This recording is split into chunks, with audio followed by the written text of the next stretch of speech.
wabarakatuh. Sebelum dimulai acara, ya seperti biasa, saya minta Pak Saiful untuk memimpin doa karena sekitar kegiatan kalau dibantu dengan doa insya Allah berjalan dengan sukses.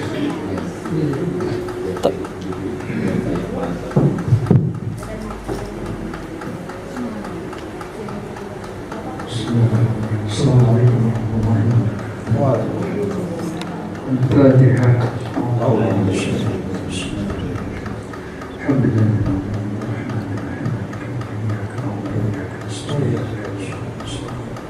Shiratal ladzina an'amta 'alaihim. A'udzu billahi minasyaitonir rajim. Bismillahirrahmanirrahim. Alhamdulillah rabbil alamin wassalatu wassalamu ala asyrafil anbiya'i wal mursalin wa ala alihi washabbihi wasallam ajma'in. Hamdan syakirin, hamdan na'imin, hamdan lillahi wa hamdan ya Rabbana lakal hamdu kama yanbaghi li jalali wa sultan. Allahumma shalli ala sayyidina Muhammad wa ala alihi wasallam.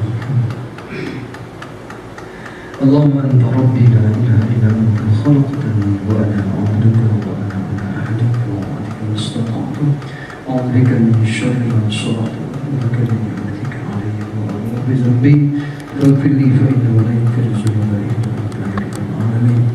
Allahumma arzuqna 'ilman nafi'an wa rizqan tayyiban wa 'amalan mutaqabbalan. Allahumma arzuqna 'ilman nabiyyin wa hifdzan mursalin wa ilhaman malaikatil muqarrabin. اللهم أرنا الحق حقا وارزقنا اتباعه وارنا الباطل باطلا وارزقنا اجتنابه. ربنا آتنا في الدنيا حسنة وفي الآخرة حسنة وقنا عذاب النار. سبحان ربك رب العزة عما يصفون والسلام على المرسلين والحمد لله رب العالمين. السلام عليكم. Baik, terima kasih pada Pak Saiful doanya dan terima kasih untuk Ibu Kepala Sekolah. Yang dijelaskan oleh Ibu Kepala Sekolah itu betul sekali ya. Karena yang paling utama sebenarnya apa yang saya jelaskan di sini semuanya ada di PMN, ya, yaitu tentang Merdeka Mengajar. Salah satunya adalah yang akan saya jelaskan sebagai aksi nyata tugas untuk bergerak, yaitu tentang budaya positif. Jadi kalaupun saya tidak jelaskan dan Bapak Ibu membuka pelatihan PMM dari awal, Bapak Ibu bisa lihat sendiri sebenarnya dan bisa mempelajari sendiri. Cuman, di sini tugas saya adalah mensosialisasikan apa yang saya dapat di guru penggerak. Ya, walau saya pun sama seperti Bapak Ibu masih dalam tahap belajar. Karena saya pun baru dapat, dan hari ini jujur aja banyak sekali hal yang menjadi pertanyaan, menjadi hal-hal yang seharusnya dan selama ini kita buat. Hampir kurang lebih saya mengajar 20 tahun dan ternyata itu banyak sekali kesalahan yang kita buat. Jadi tujuan di sini kita belajar adalah salah satunya seperti Ibu Kepala Sekolah bilang bahwa kita sekarang menjadi sekolah penggerak, dan salah satu yang menjadi syarat sekolah penggerak, hal-hal yang ada di dalam PMM itu harus kita ikuti, walau dalam tanda kutip banyak sekali hal yang perlu kita perdebatkan. Ya, salah satunya tentang budaya positif yang akan kita bedah hari ini. Nah, sekali lagi di sini saya bukan mengajari, kita sama-sama sharing apa yang telah saya dapat dari pelatihan. Ini saya sharing dengan Bapak Ibu dan sama-sama kita buka. Kita boleh berdebat apa aja yang terpenting, tujuannya adalah untuk kebaikan sekolah. Kenapa? Karena jujur aja, ya, waktu saya pelatihan sama banyak sekali pertanyaan yang kok bisa begini, kok bisa begitu. Tapi itu tadi tujuan di sini kita mencari perbaikan ke arah yang lebih baik, sekolah yang lebih baik. Inilah yang mungkin kita terima, dan apakah sekali lagi kita mau berubah menjadi sekolah penggerak atau seperti saya insya Allah ikut menjadi calon guru penggerak, itu sama-sama dikembalikan kepada diri kita masing-masing. Oke, baiklah kita mulai. Selamat datang dan bahagia.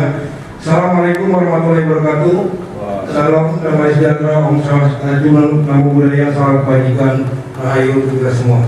Ini jujur aja ya, seluruh salam wajib sekarang ini dibacakan oleh kita, walaupun dalam tanda kutip ya, kalau misalnya secara keyakinan, kalau menurut saya cukup Assalamualaikum warahmatullahi wabarakatuh. Tetapi sekali lagi, guru di sini tidak hanya agama Islam, tapi ada juga agama Kristen, Hindu, Buddha dan lain-lain. Jadi semua harus dibacakan. Oke, ini dia yang akan kita pelajari hari ini. Saya berdiri ya, Bapak Ibu, supaya agak semangat menjelaskannya. Kalau duduk kurang semangat. Yaitu tentang budaya positif. Ya, bukan saya yang buat, pengembangnya adalah Ibu Andri Nur Cahyani, Dia Samsyati Rajasa, dan Dr. Murti Ayu Wijayanti.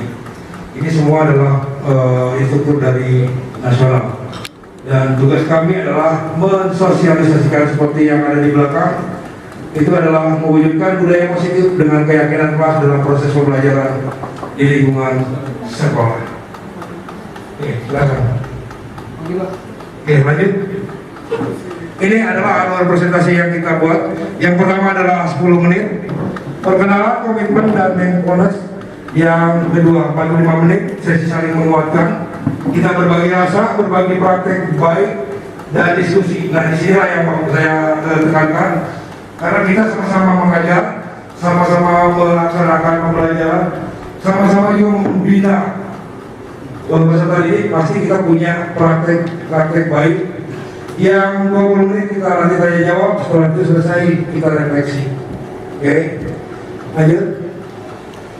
Sebelum kita mulai, tetap ya wajib di dalam guru penggerak adalah tentang komitmen belajar. Apa komitmen yang akan kita lakukan di pembelajaran hari ini? Yang pertama, ya seperti biasa, tolong fokuskan semua ke depan, tidak main HP ataupun laptop atau lain-lain. Hadir seutuhnya di tempat ini, fokuskan semua ke depan. Tolong hargai waktu, ya kan? Karena tidak setiap hari kita melaksanakan hal ini. Yang kedua, buat catatan apa yang kira-kira penting menurut Bapak Ibu. Setelah itu, jika ada pertanyaan silahkan angkat tangan. Dan jika ada gangguan atau hal teknis lainnya, itu seperti biasa ya Bapak Ibu, misalnya mati lampu atau apa ya, mohon dimengerti. Itu mungkin komitmen belajar yang akan kita sama-sama lakukan hari ini. Itulah. Oke, tenangkan hati dan pikiran, arahkan semua perhatian untuk fokus belajar. Rasain tahu, syukur, dan ulas asik.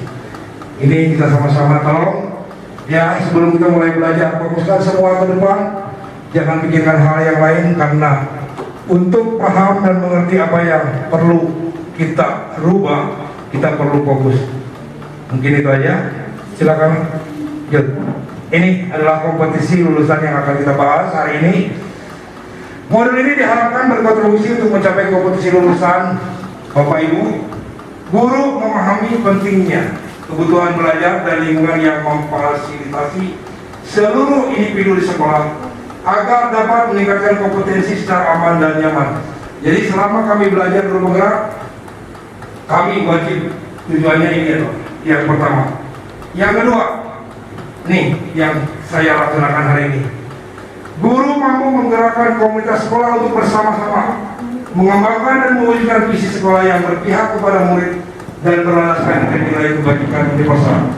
Jadi yang salah satu yang saya laksanakan hari ini, aksi nyata itu adalah menggerakkan komunitas sekolah untuk sama-sama kita menggerakkan atau merubah, ya kan, terutama seluruh apa yang kurang di sekolah ini untuk menuju ke arah yang lebih baik. Itu adalah potensinya. Selanjutnya, untuk modul ini, yang pertama kita memahami konsep pendidikan menurut Ki Hajar Dewanto dihubungkan dengan konsep budaya dan lingkungan positif di sekolah yang berpihak kepada murid. Yang kedua, melakukan evaluasi dan refleksi tentang praktek disiplin di dalam pendidikan. Kenapa bisa saya katakan seperti itu? Karena kata-kata disiplin arti dan apa yang kita lakukan itu sekarang berbeda jauh. Ya, nanti kita lihat ke depan setelah pelajaran. Yang ketika memahami peran sebagai guru untuk membangun budaya positif dengan menerapkan konsep disiplin positif dalam berinteraksi dengan murid. Ya, jadi sekali lagi, ya, ketika saya lakukan pelatihan, ada yang bilang, Bu, ini teorinya seperti ini, tetapi pelaksanaannya kami banyak sekali hal di lapangan seperti yang tadi terjadi, ya kan? Hasilnya seperti itu. Ya, siswa ya tetap aja melakukan kesalahan, dan itulah yang mungkin kita sama-sama harus pahami. Yuk sama-sama. Saya juga jujur aja, untuk merubah apa yang saya pelajari, saya dalam hati bertentangan. Kenapa? Karena mungkin menurut Bapak Ibu keras. Kalau mau jujur, saya lebih keras di kelas. Boleh tanya anak-anak. Ya, saya tidak segan untuk mempeleng anak, ya kan? Boleh tanya anak. Untuk anak-anak paham dan takut, itulah yang saya lakukan. Dan menurut saya itu yang terbaik. Tetapi realitanya setelah saya belajar ini jauh, tak ada hasil sama sekali apa yang saya kerjakan. Menurut dalam tanda kutip teori ini, apakah apa yang kita lakukan nanti ke depan bisa seperti ini? Yuk kita sama-sama belajar. Karena untuk merubah diri itu memang sulit. Ya, sekali lagi yang perlu berubah itu bukan orang lain, tapi diri kita sendiri. Lanjut. Yang keempat, mendemonstrasikan pemahaman guru mengenai konsep budaya yang positif, yang di dalamnya ada yang kita pelajari sekarang, organisasi respon, teori kontrol, 3 teori motivasi perilaku manusia, motivasi internal dan eksternal, keyakinan kelas, hukuman dan penghargaan, 5 kebutuhan dasar manusia, 5 posisi kontrol grup. Ini saya tidak perlu bacakan, yang pasti nanti ke depan inilah yang akan kita pelajari. Oke, Bapak Ibu, lanjut. Nih yang pertama awal, tolong Bapak Ibu jawab, ya kan? Yang pertama, apakah Anda setuju dengan pernyataan ini? Yang pertama, hukuman dapat mendisiplinkan anak. Silakan Bapak Ibu, saya tanya dan jawab. Menurut Bapak Ibu, betul atau tidak? Setuju dengan tidak dengan pertanyaan ini? Silakan Bapak Ibu. Selamanya hukuman itu kadang mendisiplinkan anak. Ada yang Pak Walu. Untuk pernyataan hukuman dapat mendisiplinkan anak, sebenarnya ya memang kalau untuk sekarang inilah kita tidak menghukum salah, dihukum pun salah, jadi seperti dilema, ya kan? Nah, jadi hukuman dapat mendisiplinkan anak. Saya rasa kalau menurut saya itu tergantung daripada anaknya. Kadang mungkin anak setelah dihukum dia tidak akan berbuat lagi, dan tidak semua anak yang punya pikiran seperti itu. Itu kalau menurut saya. Kemudian juga terkadang itulah tadi memang mau kita bangun bersama, ya mudah-mudahan nanti untuk tindak lanjutnya yang susah ya, untuk tindak lanjutnya yang agak sulit. Jadi yang pertama itu jawabannya kalau saya begitu Pak Farid. Jadi ada yang bisa untuk disiplin, ada yang tidak, tergantung anaknya masing-masing dan tergantung bagaimana kita memberikan arti kata disiplin. Hukuman itu macam mana ya. Yuk, semangat semua. Oke, terima kasih Bapak Ibu Kepala Sekolah. Kasih tepuk tangan anak Ibu. Oke, ada lagi kira-kira? Oke. Dia nih bisa jawab. Tunjuk. Terima kasih. Bismillahirrahmanirrahim. Assalamualaikum warahmatullahi wabarakatuh. Waalaikumsalam warahmatullahi wabarakatuh. Kalau menurut saya, dalam dunia pendidikan tidak ada istilah hukuman. Oleh sebab itu, tapi kalau sanksi, itu pas. Karena hukuman itu biasanya untuk penjahat atau yang melakukan tindakan pidana. Itu yang pertama. Dan itu mengenai hukuman disiplin dapat sanksi dapat mendisiplinkan anak, saya rasa tidak semuanya Pak. Kenapa tidak semuanya? Seperti kata Ibu Kepala Sekolah tadi, itu tergantung kepada kita bagaimana cara kita untuk memberikan sanksi. Apabila kita memberikan sanksi itu yang dapat membuat anak itu dendam, itu tidak akan berubah anaknya. Tapi kalau kita memberikan sanksi yang bisa membuat dia itu terbuka hatinya sehingga timbul rasa kesadarannya bahwa apa yang dilakukannya itu salah, itu saya rasa bisa merubah si siswa tadi. Terima kasih. Assalamualaikum warahmatullahi wabarakatuh. Oke, terima kasih Pak Wan atas jawabannya. Ya, terima kasih. Ada lagi satu lagi ya. Karena waktu nanti terlalu panjang kalau misalnya kita diskusikan hal ini terus. Assalamualaikum warahmatullahi wabarakatuh. Menurut pendapat dan analisa saya secara pribadi, sebetulnya ini hukum dapat mendisiplinkan anak. Seharusnya kalimat anak ini harus tambah lagi satu. Hukum dapat mendisiplinkan anak dan bapak. Gitu. Ibu. Karena ya. Bapak ini. Bapak dia dulu masih di ibu juga. Karena kalau memang sudah ya tahap-tahap untuk mendisiplinkan anak kan istilahnya kata Pak Sugianto lagi kan, dapat ibu kemarin waktu beliau di sini kan. Itu tahap-tahap itu tuh pertama kan kita ya menasihati gitu kan, kemudian nanti ada pertama kan teguran, nanti dinasihati, nanti ada sanksi yang Bapak bilang tadi gitu. Kemudian tidak cukup dengan mendatangkan atau menghadirkan ya anak saja di hadapan ya kita pihak sekolah gitu kan, tapi memang harus dua-duanya gitu. Karena di rumah yang pertama sekali kan kita mungkin tidak paham dengan sekolah semua kan, pendidikan itu memang harus dimulai dari 3 aspek itu kan, dari rumah, kemudian lingkungan dan sekolah. Itu aja Pak Farid, terima kasih. Assalamualaikum. Satu lagi lah Pak Farid. Satu Nanti yang kedua yang ketiga ada. Oke. aja sikit. Nanti supaya Sikit aja nih sikit. Oke, maksa. Oke, lanjut. Oke. Jadi assalamualaikum warahmatullahi wabarakatuh. Sekarang sesuai dengan pertanyaan, apakah Anda setuju dengan pertanyaan ini? Saya tidak setuju. Ya, sesuai dengan pertanyaan, sebab untuk mendidik anak itu tidak harus dihukum. Jadi itu sanksi disiplin supaya anak berubah. Ya, sanksi disiplin untuk anak berubah dengan positif. Ya, terima kasih seperti itu. Assalamualaikum. Terima kasih Bapak Ibu ya atas jawaban Bapak Ibu. Ini betul sekali ya pernyataan ini. Maksudnya di sini kita akan mencari jawaban setelah kita mempelajari ini, apakah yang Bapak Ibu katakan betul atau tidak. Ya. Jadi misalnya hukuman dapat berdisiplinkan anak, ada yang setuju, ada yang tidak. Ya, begitu juga yang kedua, pemberian hukuman dengan hal positif seperti membaca atau membersihkan halaman sekolah dapat meningkatkan disiplin anak. Ya, ada yang setuju. Sedap Pak, kembali. Tapi ada juga tidak. Masa udah melakukan kesalahan cuma hukumannya membaca, ya kan? Atau di situ membersihkan halaman, enak betul. Nanti dibuat lagi kan? Ya kan? Yang ketiga, memberi penghargaan dapat meningkatkan motivasi belajar anak. Betul tidak? Setuju?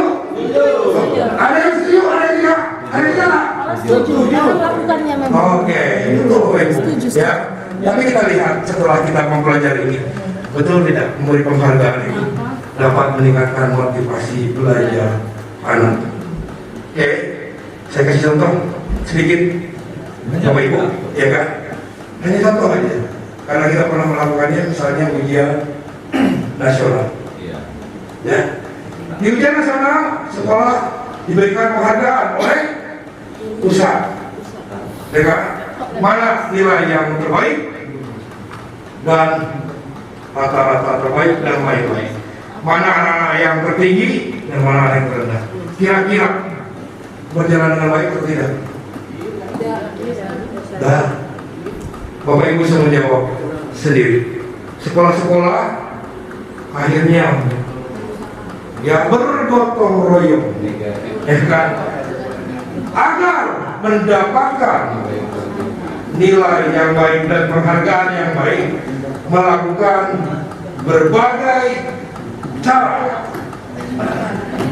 ya kan, berbagai metode. Begitu juga trik dan terserah yang lain-lain.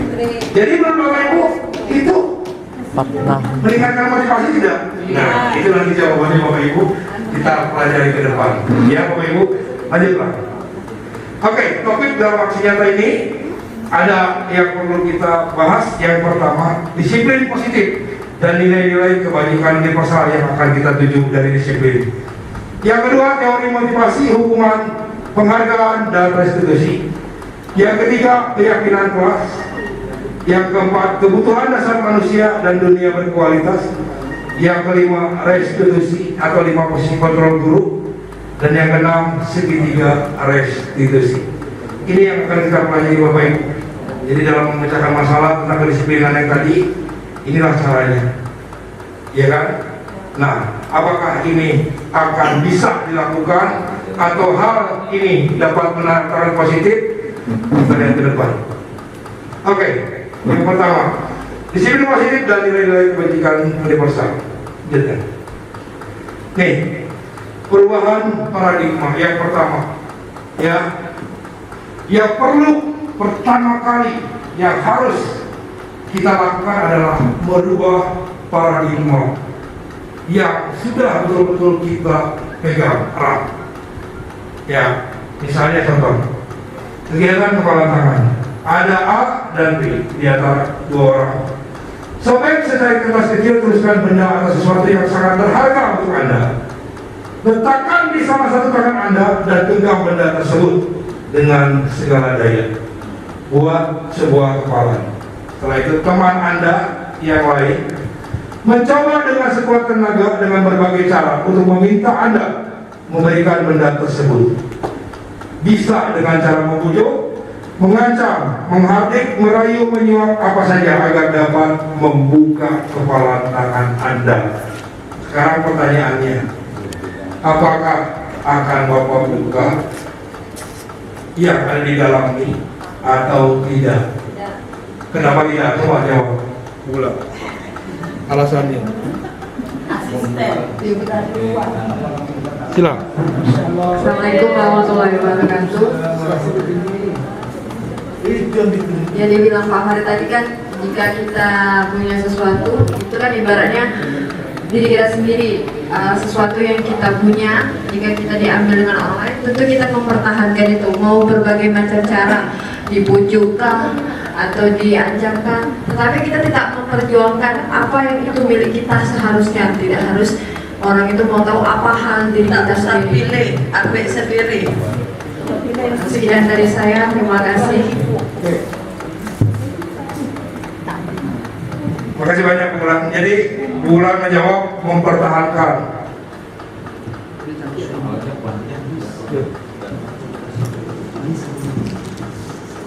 Jadi sekali lagi, menurut Bu Bulan, karena ini adalah sesuatu hal yang berharga, kita pertahankan dan tidak mau dibuka.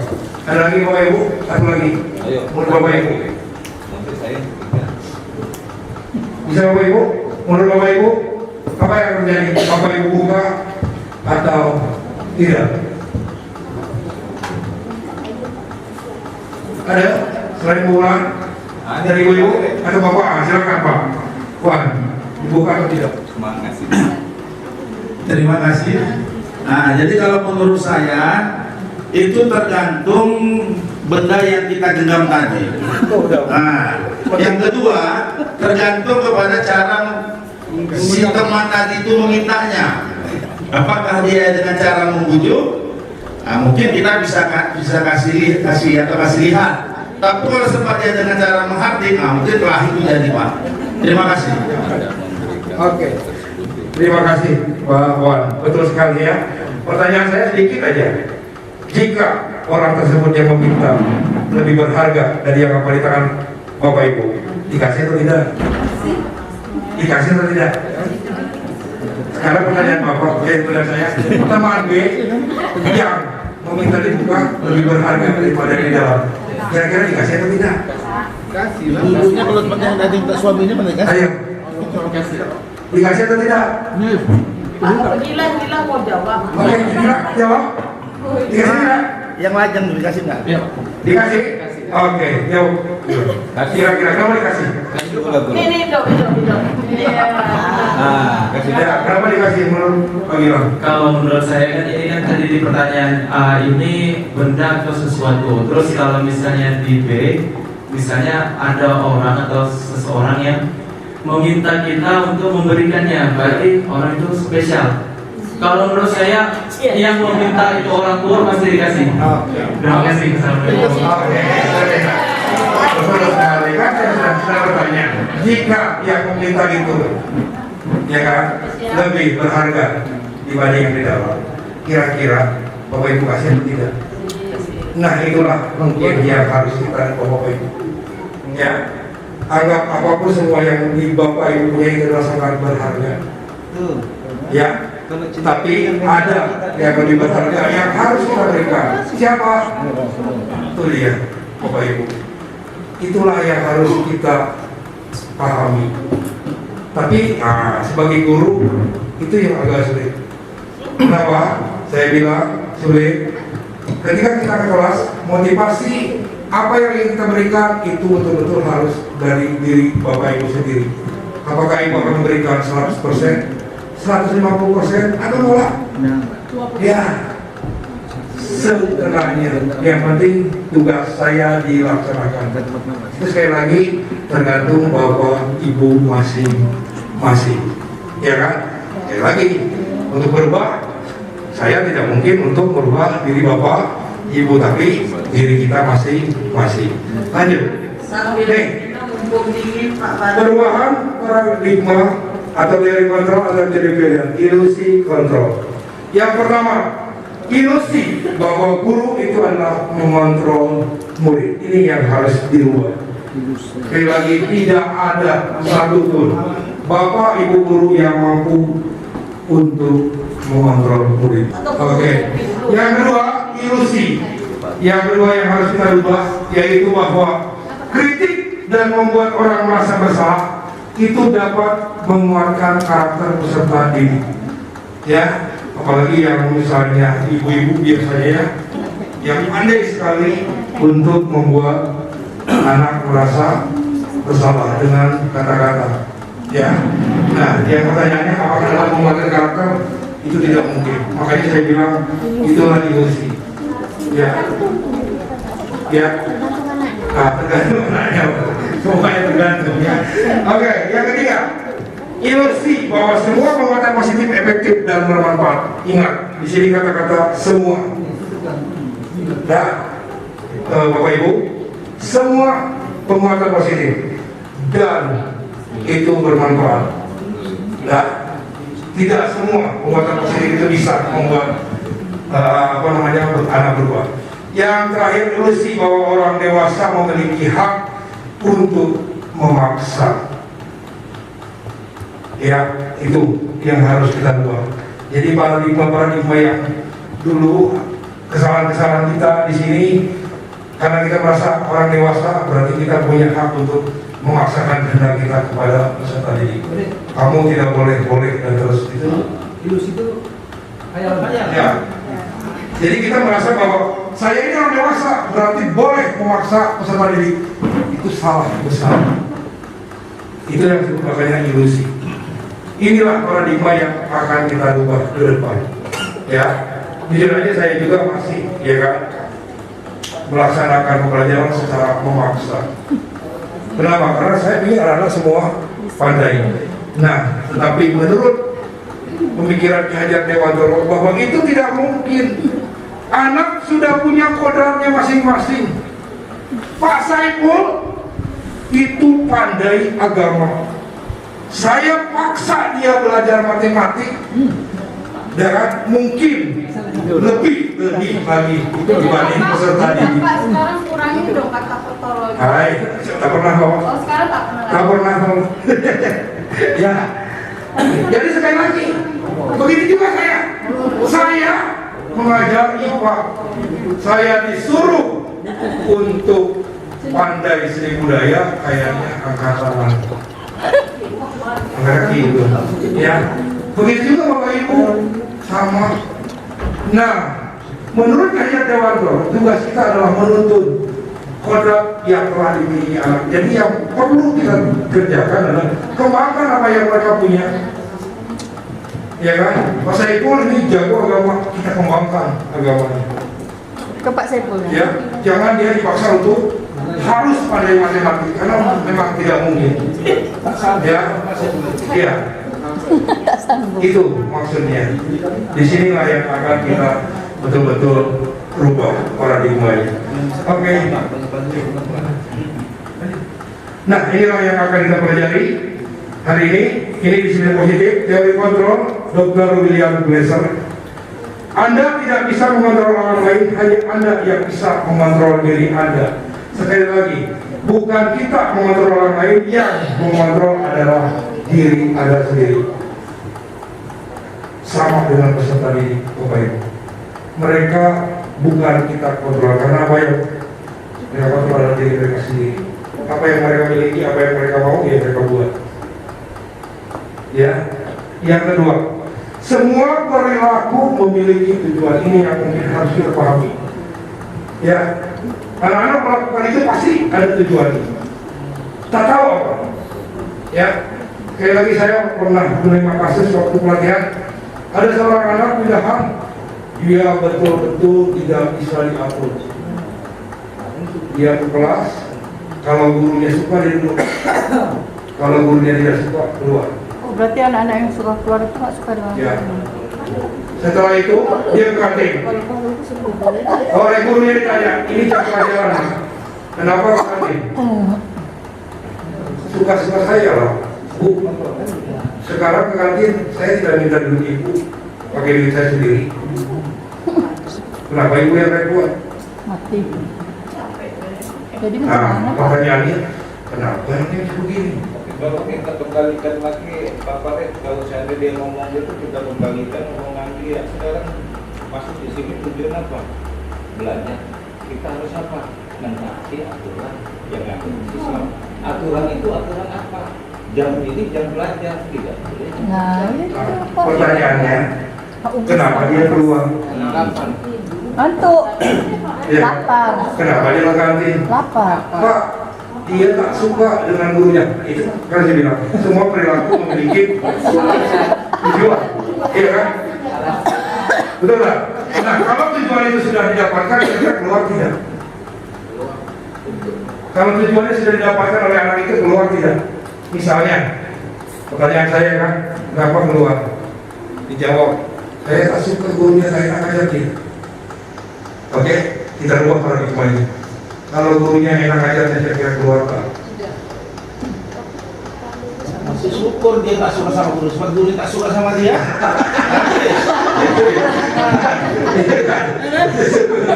Iya kan? Pertanyaan itu banyaknya 50-50, Pak. Seperti kita ketahui hari-hari itu kayaknya pertanyaan itu 50-50. Sebab bukan apa? Kadang kita kan anak-anak atau masyarakat ini kan dari kalangan yang berbeda.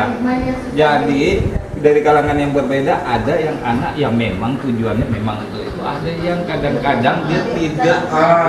Oke, betul sekali. Ya, oleh sebab itu, ya makanya kita sama-sama mencari jawaban. Nah, Bapak Ibu, setelah kami panggil anak dia, ya kan? Ada sini, Pak, ada sini, Pak. Bukan, karena dua ide apa namanya permasalahan.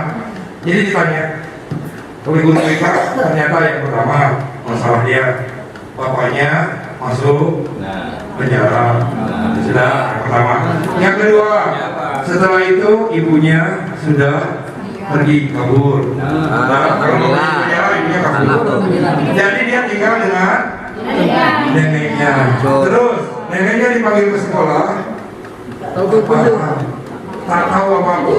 Diserahkan ke sekolah. Nah, pertanyaannya, sekolah saja sudah tidak mampu. Dibilang tadi.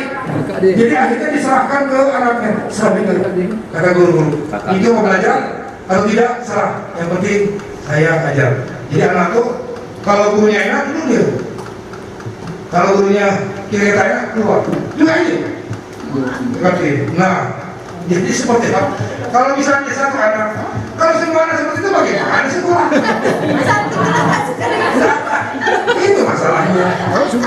Makanya inilah inilah yang harus kita cari. Berarti perilaku yang tadi itu dia punya tujuannya. Mungkin tujuannya itu tadi untuk mencari perhatian. Kenapa? Karena dia tak dapat dari bapaknya, dari mamanya tak dapat, dari neneknya mungkin tak dapat juga. Jadi akhirnya dia mencari perhatian di sekolah. Solusinya berarti satu-satunya berarti yang memperhatikan kita. Pertanyaannya kita mau memperhatikan atau tidak? Itu dia. Tapi kebanyakan dulu anak sendirinya tak terurus, menguruskan orang itu tadi. Akhirnya setelah mikir mau ngapain?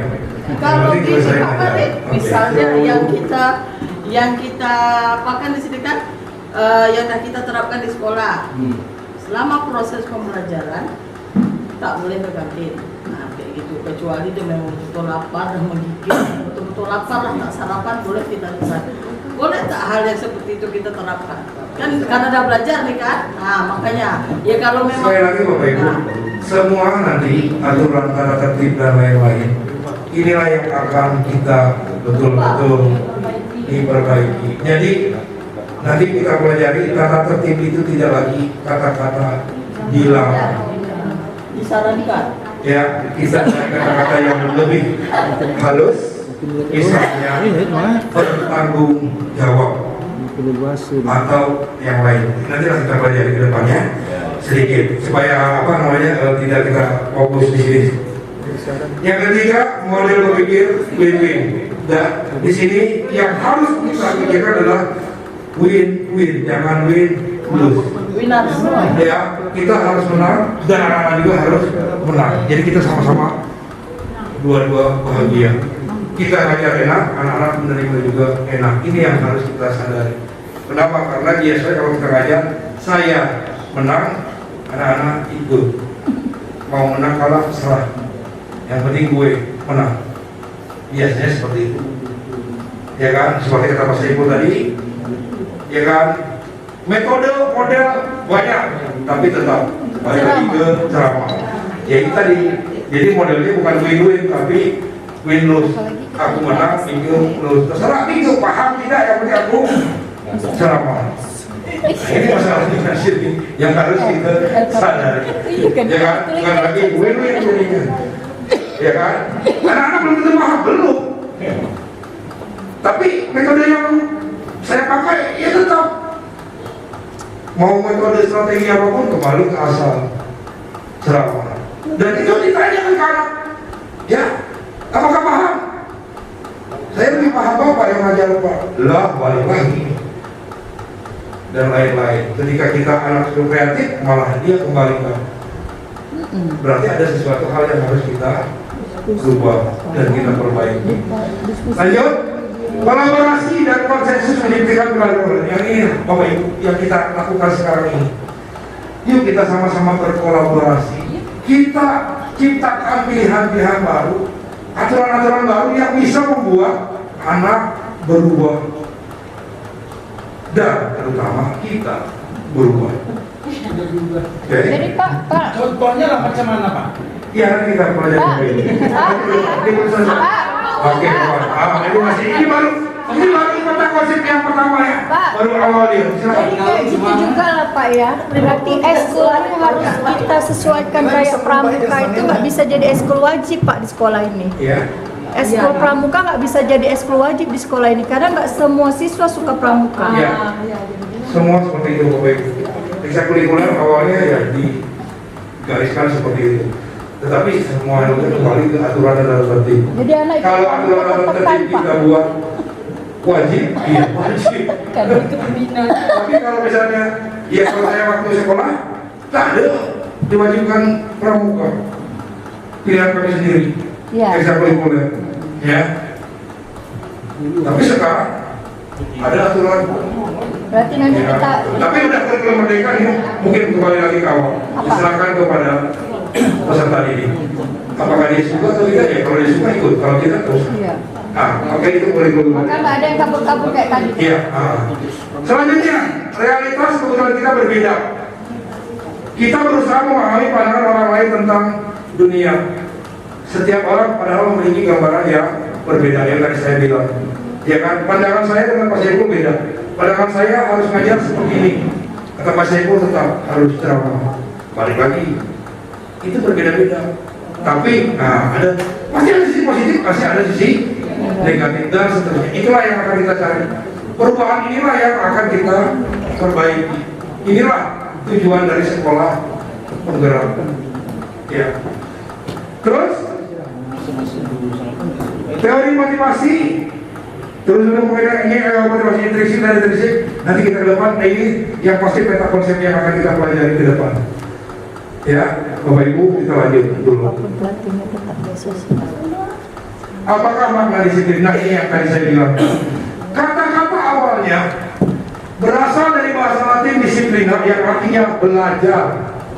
Jadi kata-kata disiplin itu artinya adalah belajar. Makna asal dari kata ini berkonotasi dengan disiplin diri dari murid-murid Sokrates dan Plato. Disiplin diri membuat orang menggali potensinya menuju sebuah tujuan apa yang dia hargai.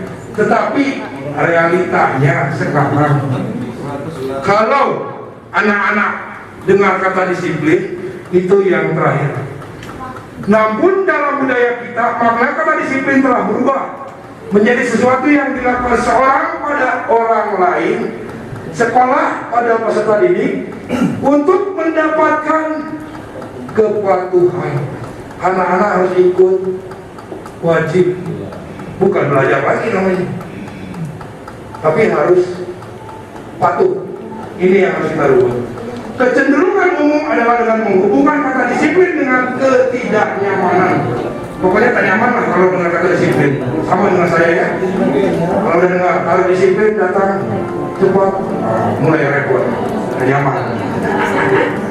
Bukan dengan apa yang kita hargai atau pencapaian suatu tujuan yang baik. Ini yang harus kita pahami dalam kata disiplin. Lanjut. Nilai-nilai kebajikan dan persaudaraan yang akan kita tuju ini tidak perlu saya jelaskan. Bapak Ibu sudah paham tujuan karakter yang akan kita tuju sesuai dengan profil pelajar Pancasila. Itu ada mandiri, bernalar kritis. Ya, ini tidak perlu saya jelaskan. Bapak Ibu sudah paham, terutama yang pelajar kelas 7 itu sudah paham betul. Inilah kebajikan universal yang akan kita tuju, yaitu peserta didik yang memiliki profil pelajar Pancasila. Tujuan kita mengajar ini mendidik. Oke, lanjut. Oke, yang kedua ini dia yang akan kita pelajari. Teori motivasi, hukuman, penghargaan dan restitusi. Ini yang mungkin akan kita bahas betul-betul. Kenapa? Karena tadi Bapak Ibu bilang penghargaan adalah memberikan motivasi. Tapi realitanya banyak sekali hal yang harus kita betul-betul pahami. Ternyata tidak sebetul itu. Penghargaan itu betul-betul memberikan motivasi, malah kebanyakan itu adalah berupa hukuman. Ya, penghargaan itu adalah hukuman buat diri kita. Kenapa? Kalau tidak diberi penghargaan berarti kita tidak berhasil. Berarti itu hukuman kak? Hukuman kak buat Pak, anak. berarti kalau kita tak ada guru-guru terbaik, gurunya tak ada. Ya, ya. Makanya kita ada kata-kata kenapa kita tidak berikan penghargaan kepada seluruh Guru. Iya. Bahwa semua guru adalah Terbaik.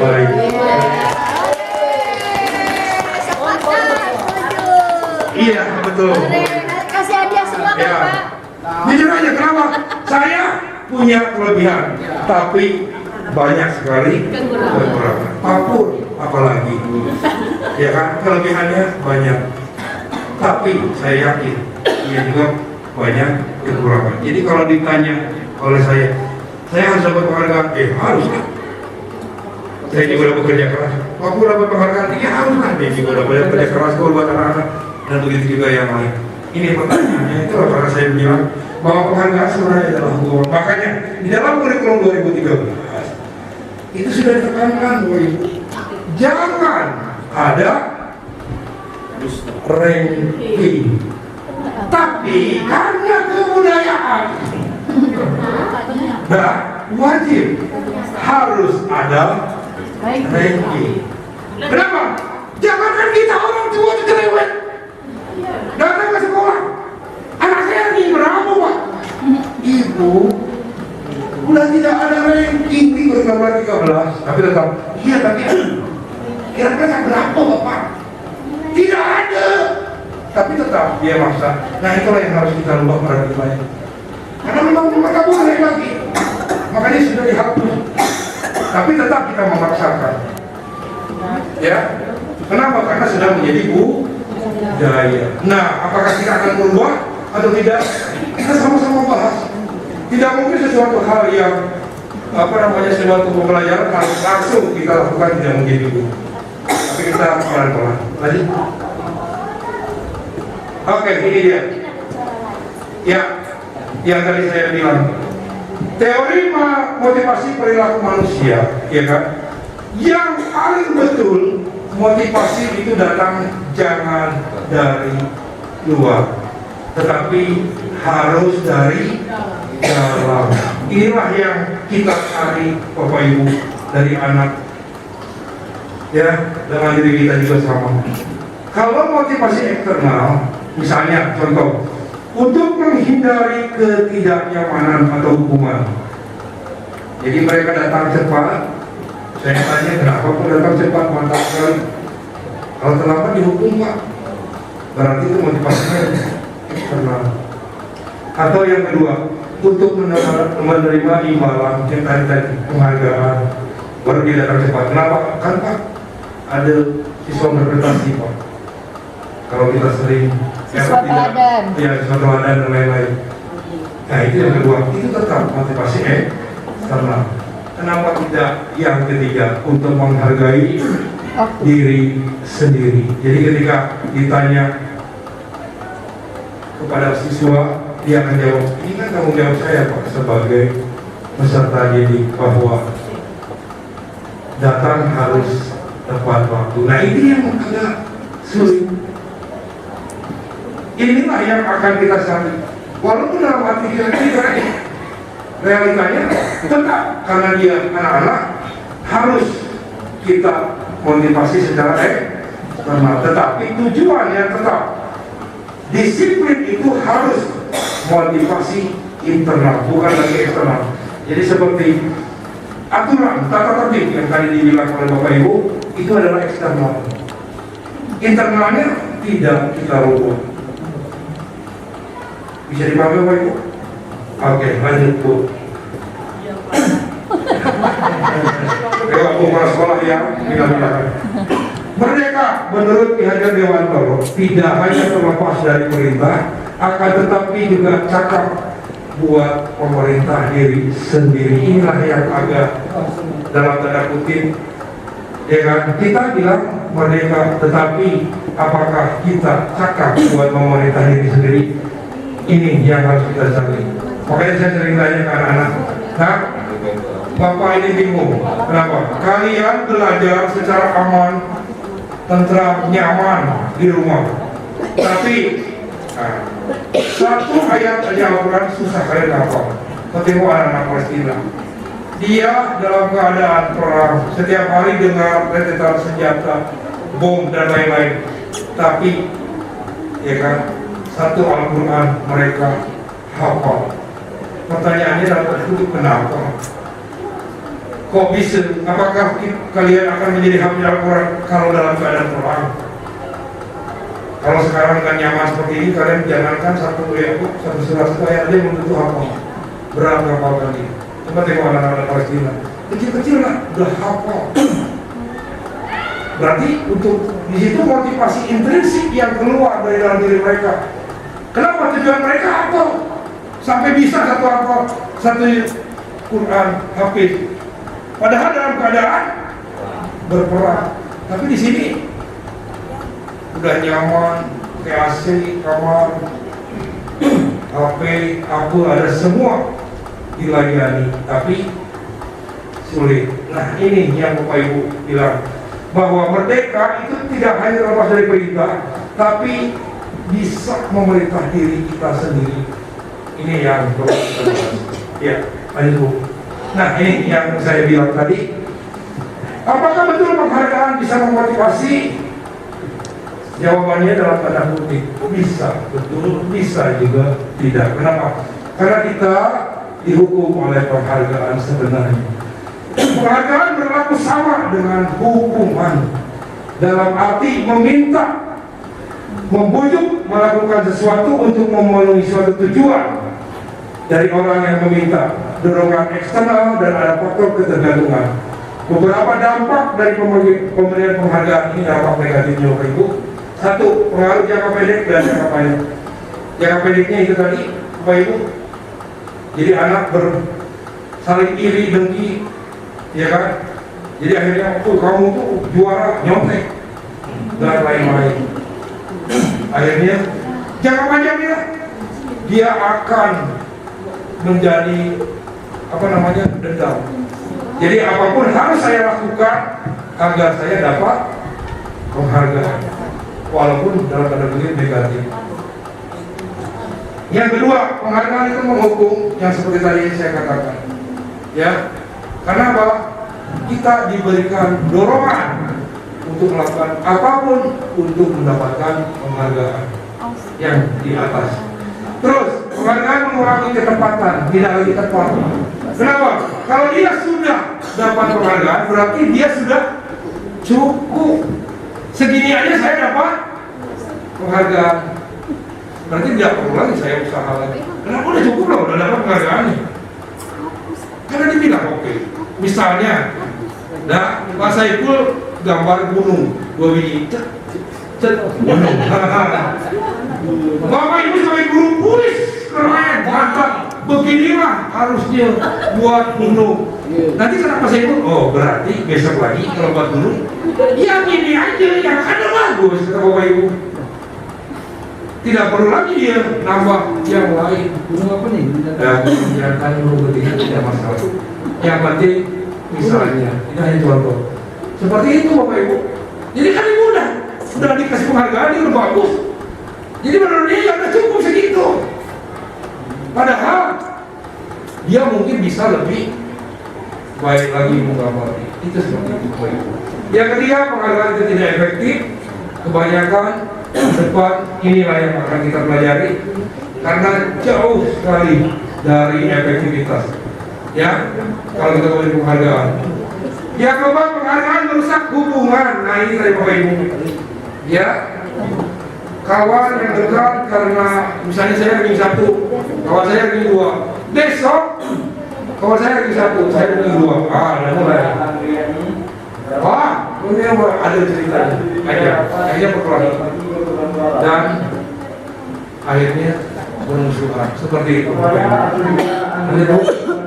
Selanjutnya, penghargaan menurunkan kualitas. Ini yang tadi saya bilang. Karena sudah dikasih penghargaan, berarti dia sudah cukup. Jadi tidak perlu lagi dia meningkatkan kualitasnya. Kenapa? Kan udah segitulah penghargaan dia. Oke. Yang selanjutnya, penghargaan mematikan kreativitas. Kira-kira juara tidak? Tuh nih pertanyaan. Berarti bukan motivasi dia juara, bukan karena penghargaan. Karena sudah dari dirinya sendiri, dia memang mau belajar. Jadi kita akan berubah. Ya, tidak sama-sama. Kepala sekolah. Ya. Jadi biar Jadi dia kan motivasi. Mulai besok siapa yang terlambat saya kasih hadiah. Ibu, hari ini ada terlambat hadiah Bu. Oh, Oke. Ini yang terakhir tadi, penghargaan mengurangi motivasi dalam diri dia. Kenapa? Itu tadi saya bilang, karena sudah cukup. Kalau sudah dikasih penghargaan, ya menurut saya sudah cukup. Nah begitu juga yang lain. Ya, oke, lanjut Bu. Boleh tidak bertanya di luar mungkin Pak Kari tidak tahu. Jadi pengalaman waktu kami ke 12 Batam, kepala sekolah tuh menginformasikan bahwa untuk kurikulum merdeka sebenarnya SMP itu tidak ada kelas, kata dari Pak. Karena di situ kan fase A kelas sekian sampai sekian. Di fase D kan tidak disebut 7 sampai 12 kalau 7 sampai 9. Di situ kan hanya SMP. Nah, itu sebenarnya tapi dia pun tak bisa nak menjawabkan kata pastinya. Jadi kemudian yang masalah apa yang namanya CP itu juga boleh sampai kelas 9 itu aja kalau memang anak tidak mengerti gitu. Terus kelas sekolah itu ada penghargaan nggak, Bu? Ada di penghargaan itu dia memang bilang juga kalau penghargaan itu beda tapi kayak itu karena budaya memang agak sulit untuk ditinggalkan kayak gitu. Tolong dijawab. Oke, sekali lagi Bapak Ibu, kita tidak mungkin merubah sesuatu secara langsung 100%, ya kan? Seperti tadi saya bilang, kita sudah menjadi budaya bahwa juara harus ada. Setelah kita kasih tahu juga dengan orang tua bahwa tidak ada ranking di dalam kurikulum 2013, kurikulum Merdeka sama, tapi orang tua tetap bertanya peringkat. Nah, inilah yang harus kita jawab. Apakah tetap, ya kan, kita lakukan hal itu, atau nanti kalau orang tua katakan tidak ada lagi peringkat. Jadi kalau orang tua bertanya, lebih bagus kita lihat aja nilainya. Nih, nilainya. Peringkat berapa? Tak ada hubungan dengan anak ibu. Nilainya udah bagus. Nah, yang pasti nilai anak ibu sudah oke. Favorit. Nah, kalau saya dibilang, kalau dibilang anak ibu ranking 1. Sekarang ada lagi nanya kedua.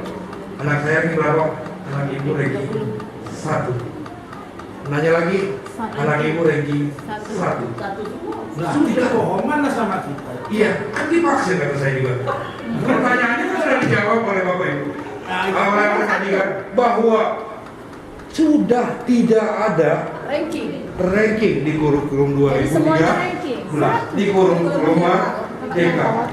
Tapi kita juga maksa untuk ada ranking. Kan sudah dikatakan tidak ada peringkat. Pak, berarti kalau gitu 7 aja yang nggak ada, 89 masih ada. Di kurikulum 2013 tidak ada lagi. Nah, 13 kan tak ada ranking juga. Oh iya. Pak, udah ada. Oh iya. Tapi kita ngotot bikin ranking. Di sini dalam pengalaman sudah sekian tahun mengajar, artinya berkecimpung pendidikan. Tapi kalau menurut saya pribadi, ambil juara umum. kalau itu sifatnya baik, saya rasa tak mesti kita harus mengikuti kepada apa yang ada dalam kurikulum Merdeka gitu. Karena kalau misalkan contoh kayak anak saya aja Pak, waktu COVID kan nggak ada ranking Pak ya. Nah, asli dia trennya motivasi dia belajar kurang. Nah begitu kembali ada ranking walaupun tidak lagi dapat hadiah, ya, tapi terus dia apa masih terus motivasi lagi gitu Pak. Jadi artinya kalau yang memang sifatnya baik dengan penghargaan dengan hadiah, saya rasa tak masalah. Itu tadi saya bilang ini, itulah tadi hal negatifnya Bapak penghargaan.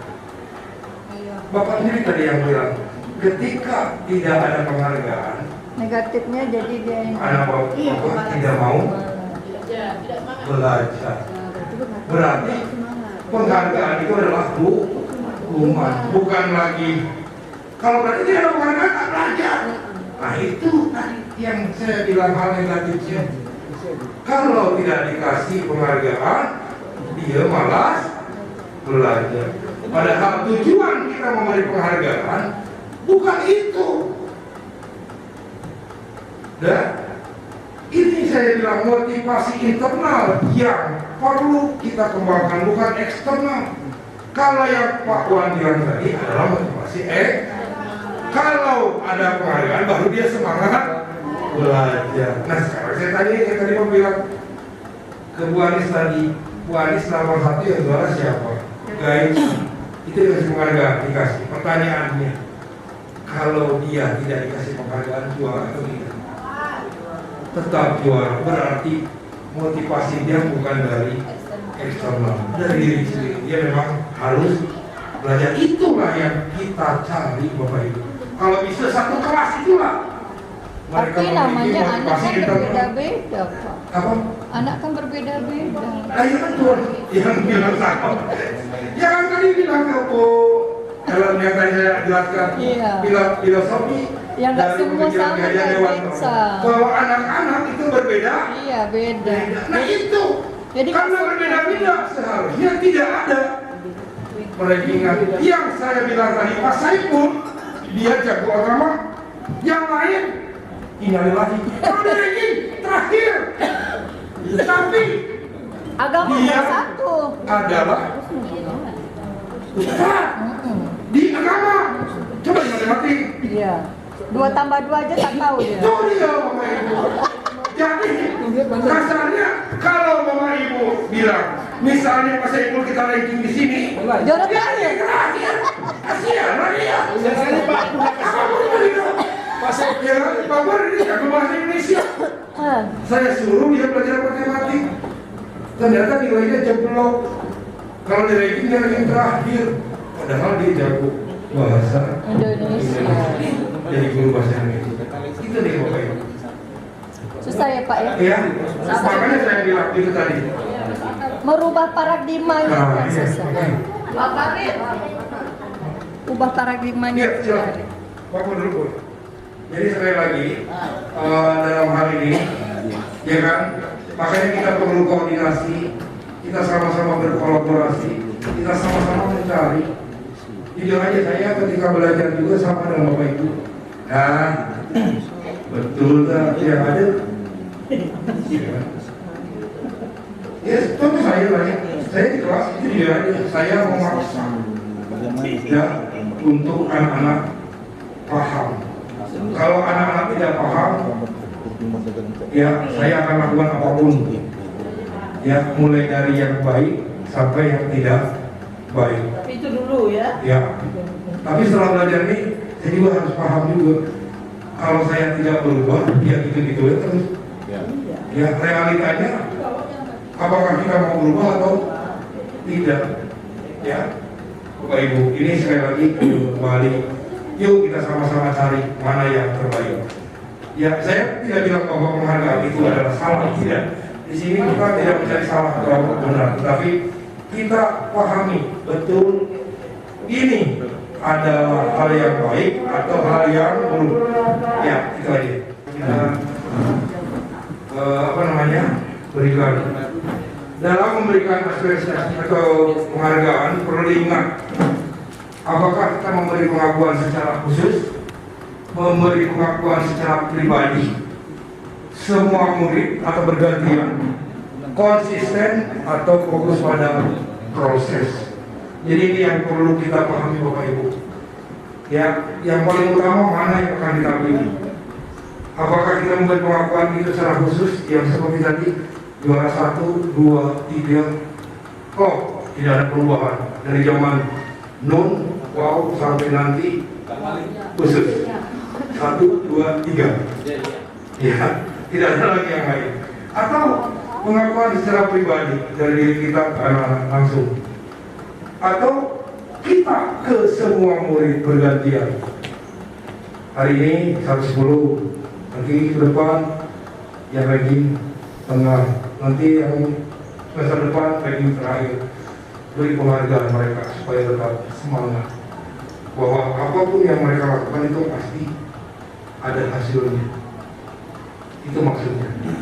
Oke, yang mulai tolong Bapak Ibu, yang paling utama adalah bukan hasil tapi proses. Ya, seperti saya ini, yang awal, yang paling penting saya cari adalah prosesnya.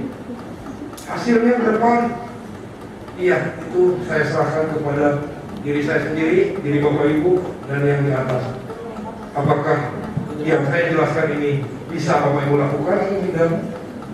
Yang pasti proses yang harus saya lakukan adalah mensosialisasikan apa yang saya dapat. Lanjut. Ini dia Bapak Ibu. Pada saat menolong murid baru di kelas kita, kata-kata ini kita buat. Kemarin saya perhatikan rasa empatimu besar sekali.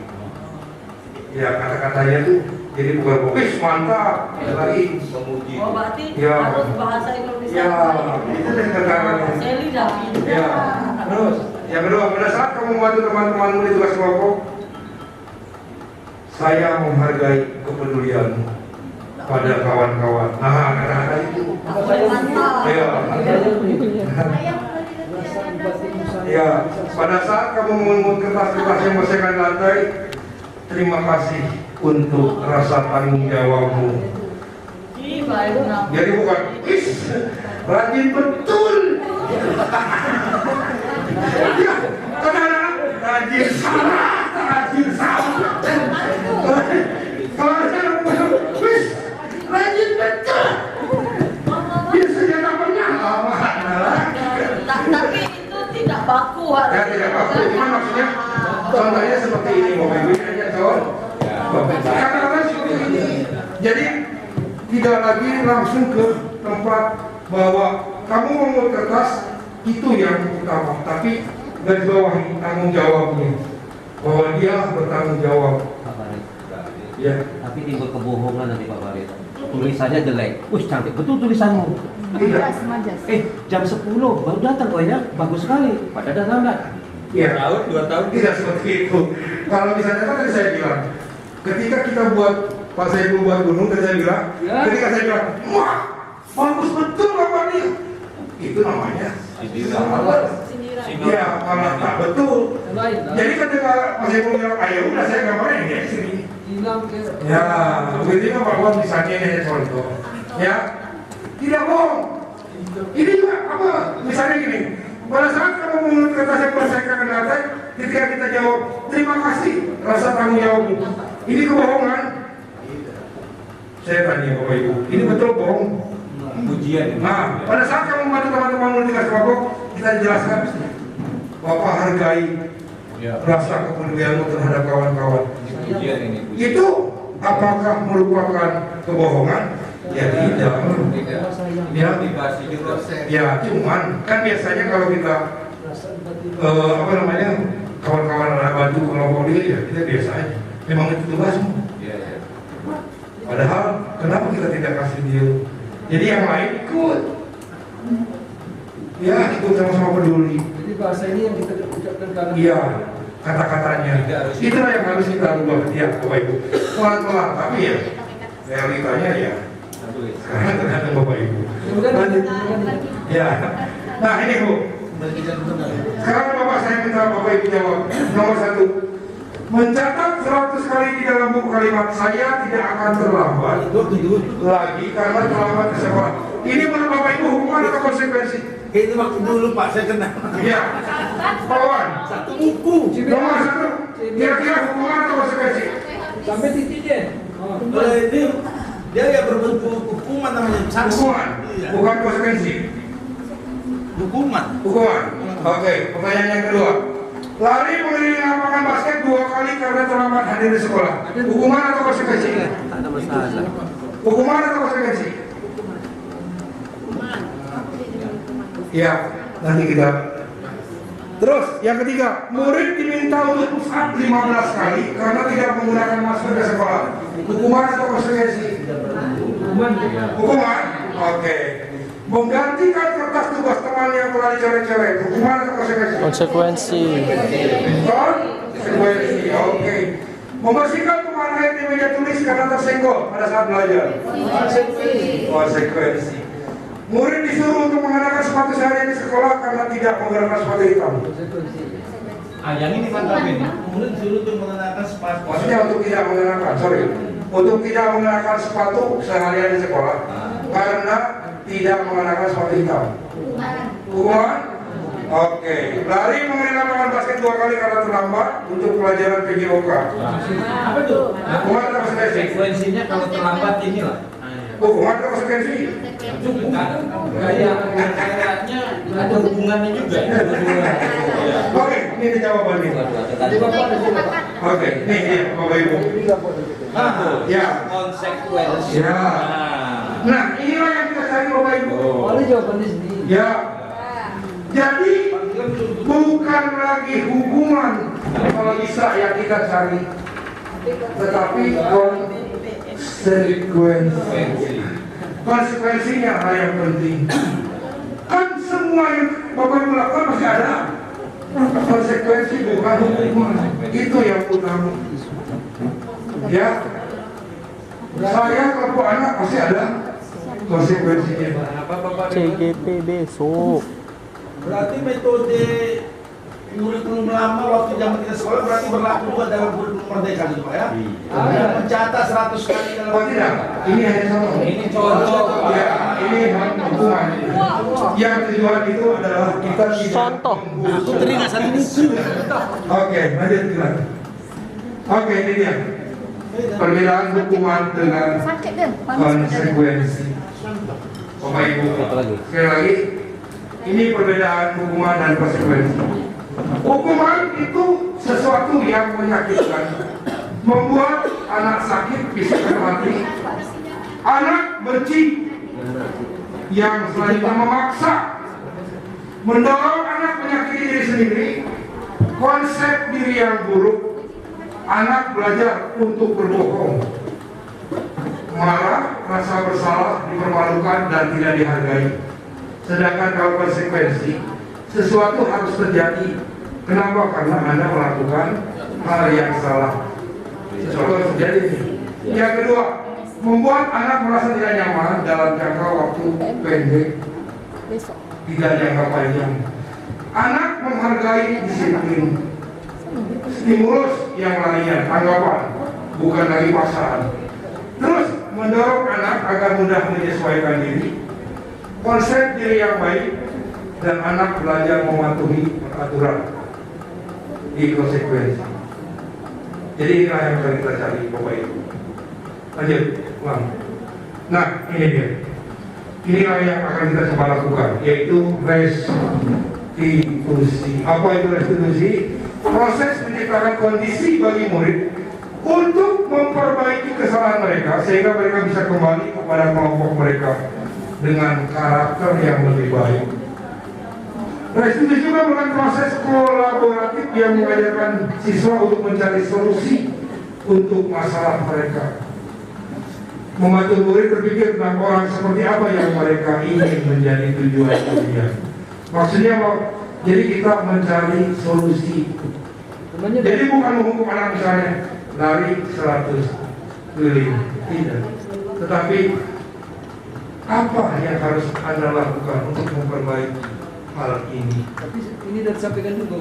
Iya, mungkin kita lakukan, tapi itu tadi tidak secara terus-menerus, atau mungkin malah kata-katanya kita yang membuat anak malah merasa bersalah. Ya kan? Kita lanjutkan. Ini dia, Bapak Ibu. Ya, yang kita tuju adalah restitusi. Tadi sudah hukuman, tadi juga sudah konsekuensi, dan kita yang akan ambil terbaik yaitu restitusi. Yang pertama, restitusi merupakan pilihan. Jadi sekali lagi, ketika menghukum anak atau misalnya mencari kesalahan anak, kita cari apa yang dia mau. Kira-kira, makanya kata-katanya keluar untuk memperbaiki apa yang telah kamu lakukan. Kira-kira apa yang mau kamu lakukan? Apa yang mau? Kamu mau apa, nak? Apa yang kamu mau? Bukan ini tak mendengar bayar. Sudah keluar, kerjakan di luar. Tadi kan? Ngapa tak mau ikut kamu, Kak? Itu dia. Jadi kita cari tujuan itu apa. Yang kedua, menguatkan untuk murid anak dalam jangka waktu panjang. Yang ketiga, korban mendapatkan ganti. Ya, kita korban, kalau misalnya anak-anaknya korban dapat ganti. Murid anak mendapatkan penguatan, dikuatkan. Jadi apapun yang mereka lakukan sebenarnya ada tujuannya. Itu dia. Kita yang harus paham. Yang tadi saya bilang, mungkin yang kurang perhatian dari orang tua. Berarti ada tujuannya yang membuat seperti itu. Terus masalah terpecahkan, murid belajar bertanggung jawab untuk semua perilakunya. Jadi perilaku yang dia buat pasti dia harus tanggung jawab. Kan kamu buat, ada konsekuensinya, ada. Apa yang mau Anda lakukan untuk memperbaiki masalah ini? Nah itu yang kita cari Bapak Ibu. Ya, lanjut Lang. Nih 9 ciri-ciri restitusi. Bukan untuk menebus kesalahan, namun untuk belajar dari kesalahan. Jadi dikatakan bahwa bukan hanya Anda yang bisa melakukan kesalahan ini, yang lain juga bisa. Bukan hanya kamu yang buat. Saya mengerti kenapa kamu buat seperti itu. Nah itu yang dikatakan. Bukan, wah kamu mau. Kamu lagi yang buat. Ada, selesai. Pak saya baru nggak kasih Sudah tak ada boleh lagi. saya baru habis merasakan siswa Pak yang merasa bersalah saya jadi. Sekarang tidak boleh lagi Bapak Ibu katanya.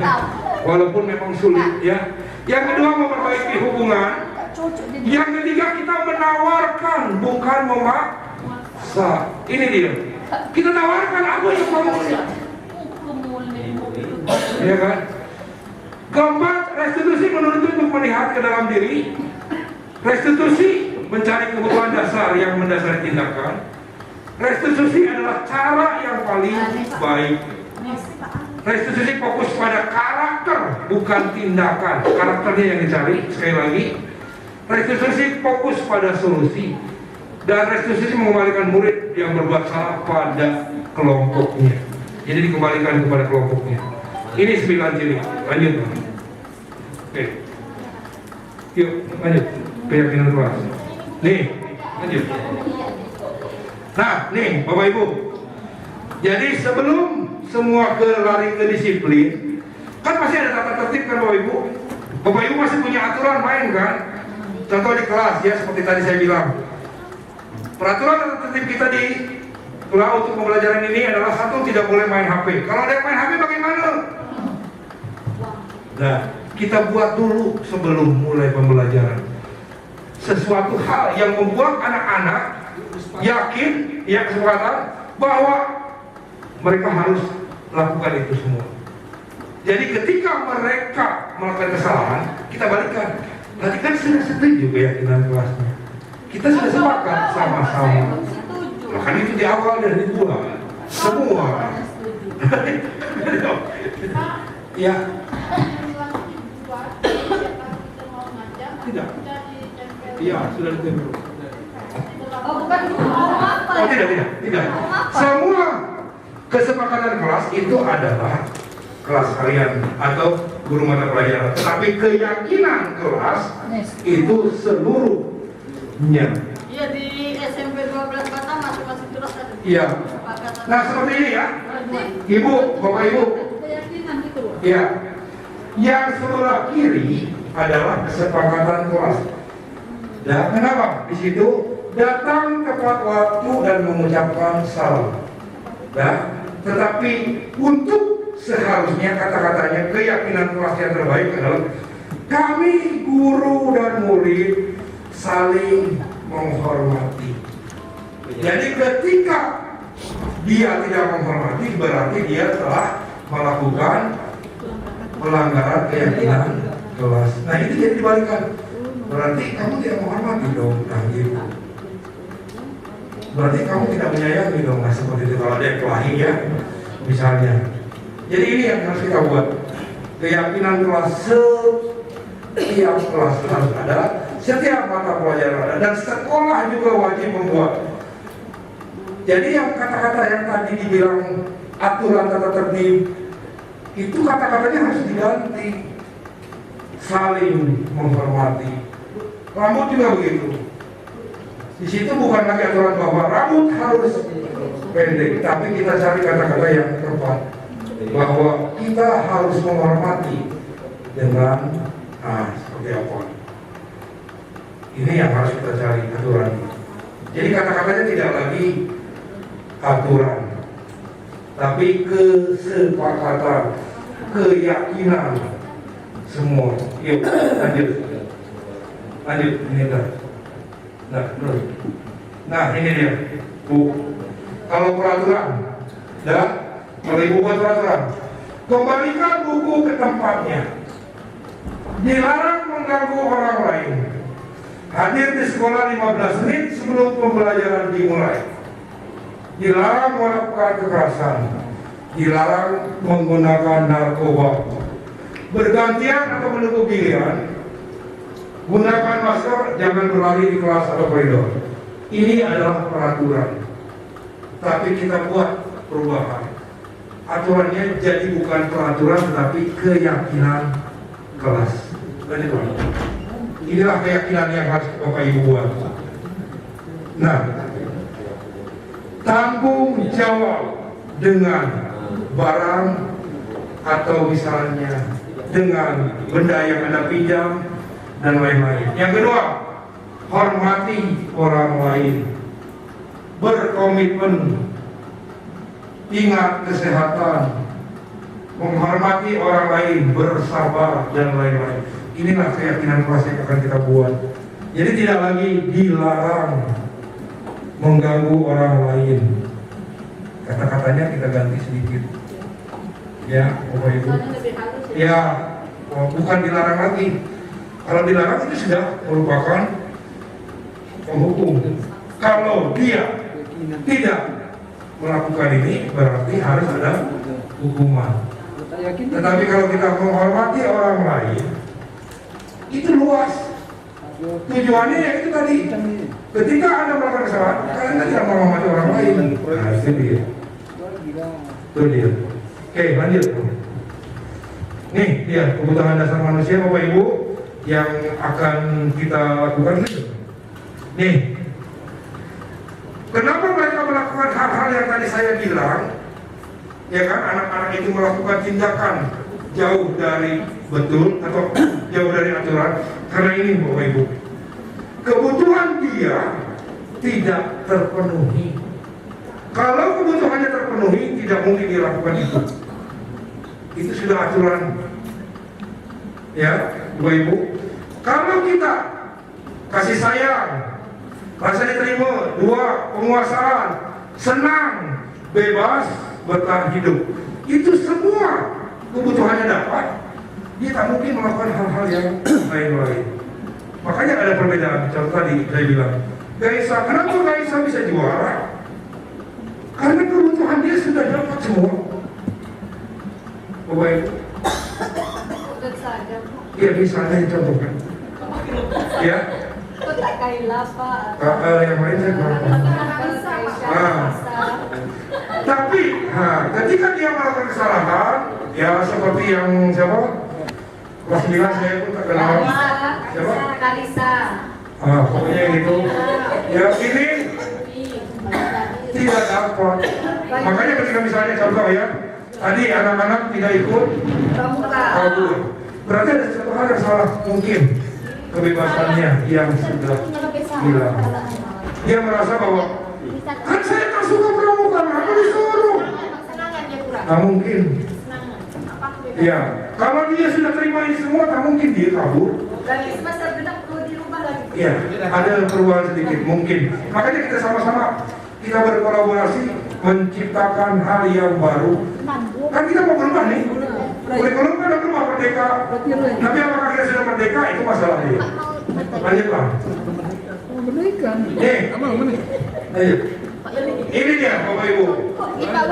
Sekarang pertanyaannya, Bapak Ibu selama ini posisinya ada di mana Bapak Ibu?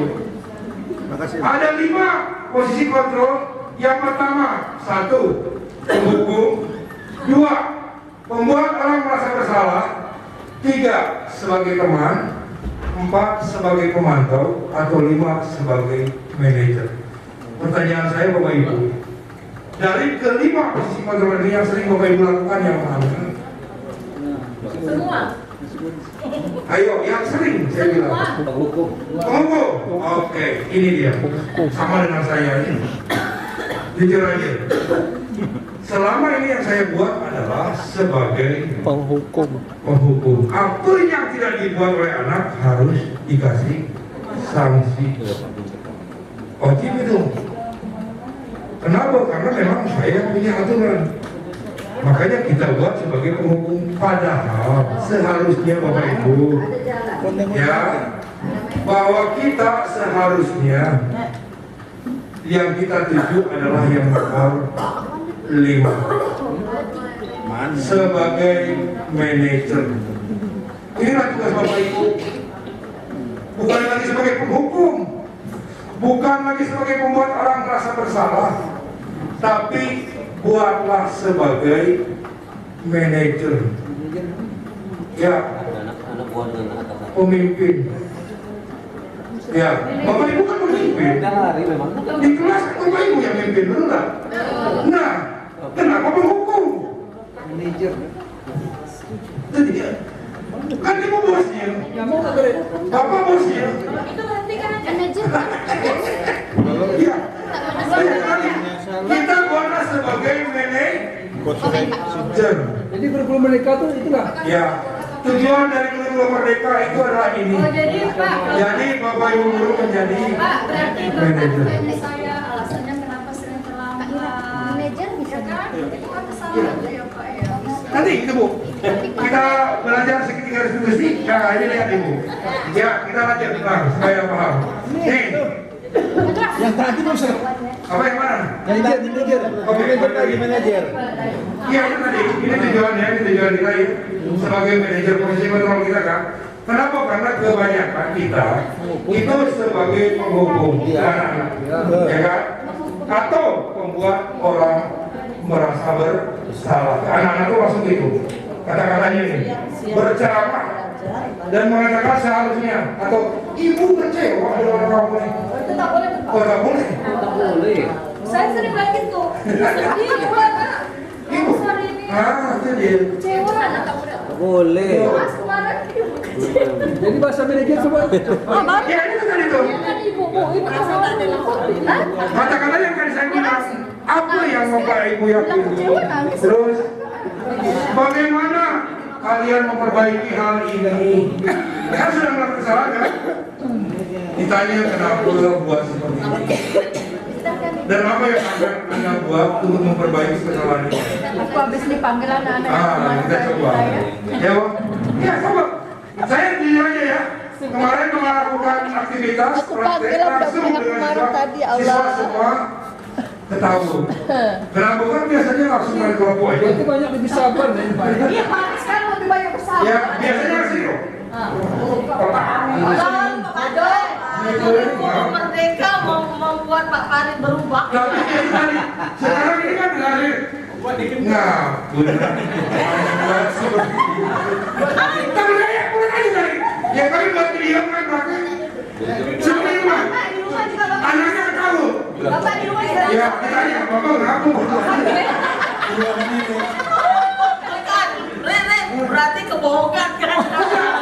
Iya, ini bukan kebohongan. Tetapi kita merubah dari hal yang salah menjadi hal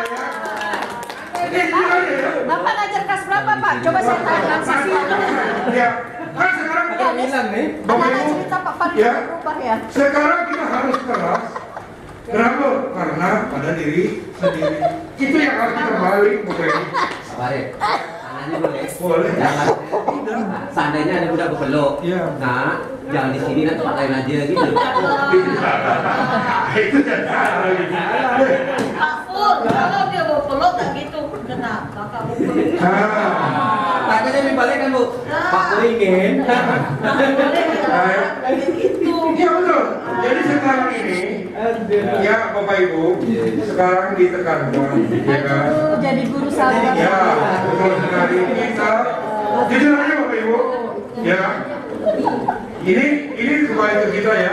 Saya sendiri pribadi, ya kan? Dibanding Bapak Ibu, mungkin saya di sini yang paling keras.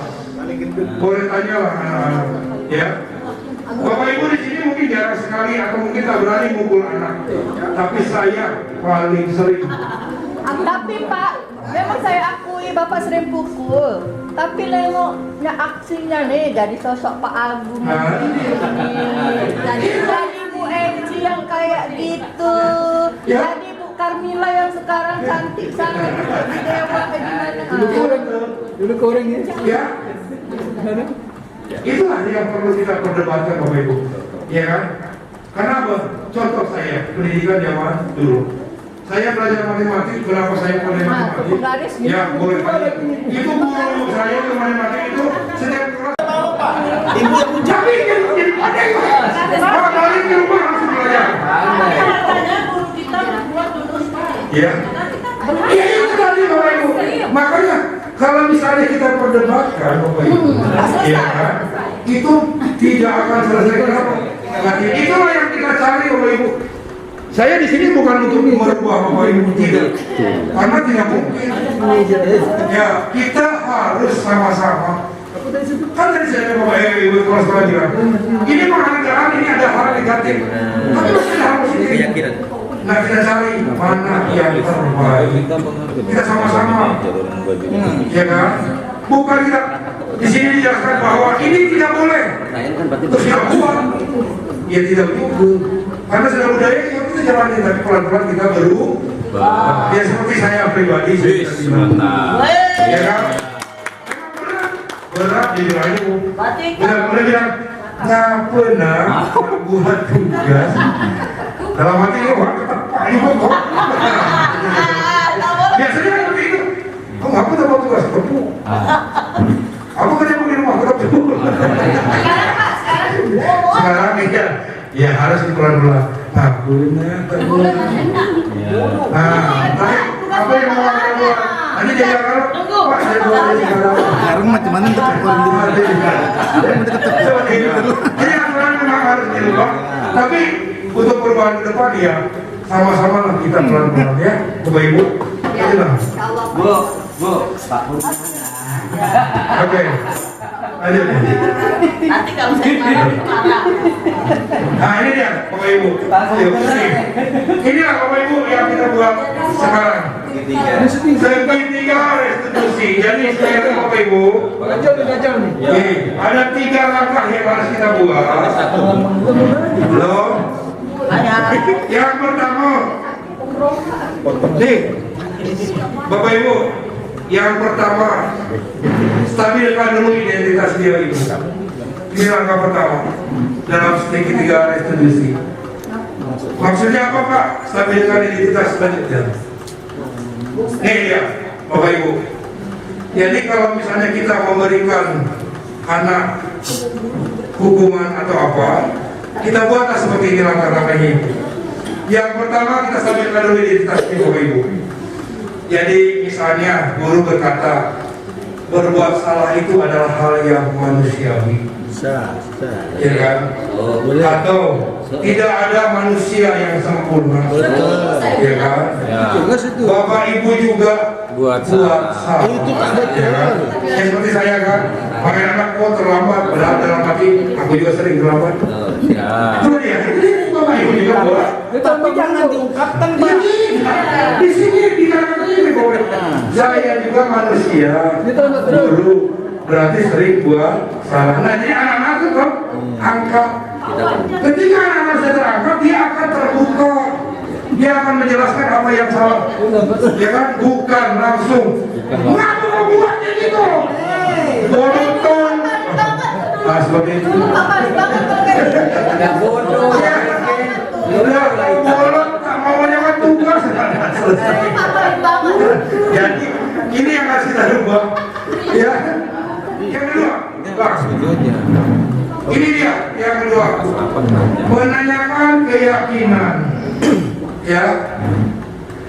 Jadi tanya kepada dia apa yang sudah diyakini atau sudah sama-sama disepakati di sekolah. Kalau misalnya ada aturan tata tertib, jelaskan. Kan sudah tahu tata tertibnya, kenapa dibuat, atau kata-kata apa nilai yang kamu percaya di sekolah. Ya betul.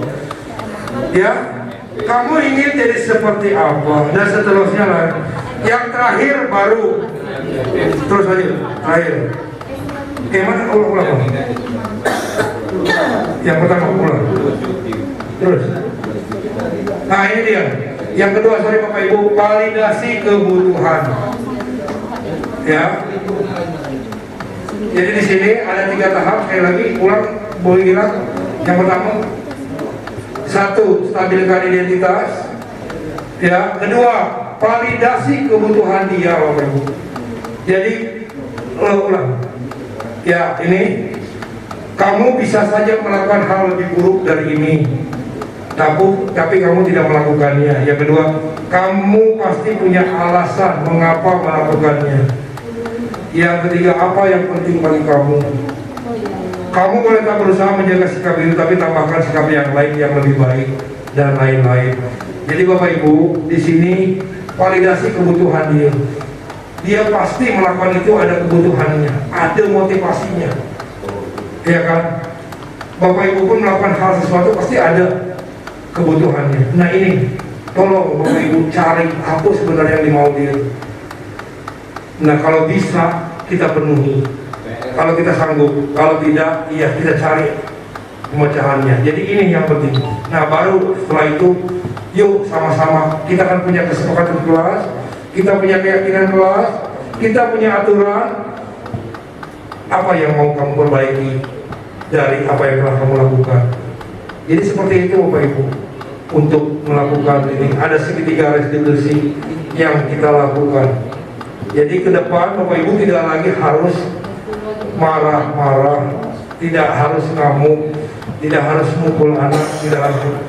Tapi kita coba dengan segitiga restitusi. Jujur aja ini sulit, saya juga agak sulit. Ketika praktek pun saya ke anak susah. Kenapa ya? Karena terbiasa ya, kita keras. Kalau perlu nunjuk-nunjuk ke anak atau pakai tangan, sekarang tidak boleh lagi. Inilah yang saya coba ubah, ya. Kalau misalnya saya tetap seperti ini, nanti mungkin ada saatnya saya harus berurusan dengan yang berwajib. Ya betul, ya. Ini sudah banyak kejadian, ya. Yang kemarin di Surabaya itu kan cuma menghukum lari waktu itu, ibunya itu menghukum lari di luar. Lalu anaknya punya penyakit jantung langsung tumbang, meninggal di situ anaknya. Dan langsung di penjara ibu di pada cuma baru boleh larinya juga, belum lagi mungkin 500 meter. Tapi kita ya itu tadi salah. Kalau ditanya, Pak saya cuma hukum lari aja, belum lagi 100 meter kata guru ini. Tapi meninggal, jadi gimana? Siapa yang salah? Nah itu yang kita harus jauhi. Nah itu dia. Kalau misalnya ditanya itu kan udah takdir. Tapi itu tadi kita cuma menghukum anak, cuma lari aja, bukan lagi dipukul apa. Tapi ternyata kita mendapat hal yang sangat konsekuensi. Ya, jadi Bapak Ibu sekali lagi inilah yang perlu ditekankan. Jadi kita lakukan ke depannya yaitu segitiga restitusi. Tolong Bapak Ibu. Ya sama-sama saya juga belajar. Ya kemarin pun saya praktek ya dengan anak-anak. Ya walaupun anak-anak ketahuan memangnya ya, tapi saya coba pelan-pelan. Ya. Oke lanjut. Terus. Oke, Bapak Ibu, ini sudah selesai yang saya jelaskan. Jadi jika ada Bapak Ibu yang perlu ditanyakan, silakan. Itu kan Pak yang tadi Pak, itu guru juga manusia. Iya, lanjut. Yang tadi Pak, ini saya nak dokumentasikan Pak. Oke, ini yang pertama, ulang. Nah dia, yang pertama stabilkan identitas anak dengan cara ini. Berbuat salah itu hal yang manusiawi, tidak ada manusia yang sempurna. Ya itu tepat. Ya, kita pasti bisa menyelesaikan permasalahan ini. Bapak Ibu tidak tertarik untuk mencari tahu siapa yang benar dan siapa yang salah. Bapak Ibu lebih tertarik untuk menyelesaikan masalah ini. Jadi kita angkat dulu anak.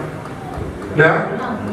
Karena pada saat dia bermasalah pasti dia tegang, dia takut, kita stabilkan dulu supaya dia bisa membuka diri untuk berbicara apa yang salah dari dirinya. Terus yang kedua, udah stabil identitas dia, baru yang kedua validasi kebutuhan dia. Ya, pasti dia melakukan ini ada Penyebab. ya apa masalahnya? Validasi kebutuhan dia. Dia buat itu karena apa? Dia butuh apa? Butuh kasih sayang, kebebasan, butuh kesenangan dan lain-lain itu. Kalau dia udah dapat, pasti dia tak akan melakukan itu. Ya seperti tadi, kenapa ke kantin? Ya gimana? Gurunya gak enak ajar. Nah, berarti Guru tak ada Pak. tahu itu tadi, gurunya tak ada Pak. Jadi yang salah bukan anak juga gitu lah ini. Ya itu tadi validasi kebutuhan dia. Iya, boleh. Yang terakhir baru kita sama-sama buat keyakinan yang telah kita buat dan Anda